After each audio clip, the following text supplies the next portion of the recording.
PYQ based on a chapter Wave Optics that was asking CET 2024. The intensity ratio of the maxima and minima in an interference pattern produced by two coherent sources of light is 9:1. The intensities of the light sources used are in the ratio option A 3:1, B 4:1, C 9:1 and D 10:1. आता maxima आणि मिनिमाचा ratio दिलाय. मग maxima म्हणजे A1 + A2 divided by A1 - A2 bracket square that is equal to 9:1 दिलाय. मग आता square route जर घेतलं तर A1 + A2 divided by A1 - A2 3:1.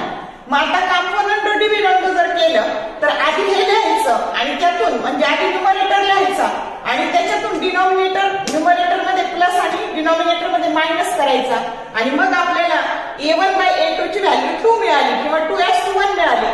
मग maximum intensity to minimum intensity that is अँप्लिट्यूडचा स्क्वेअर असतो आणि म्हणून हे झालं 4:1 जो करेक्ट ऑप्शन बी आहे.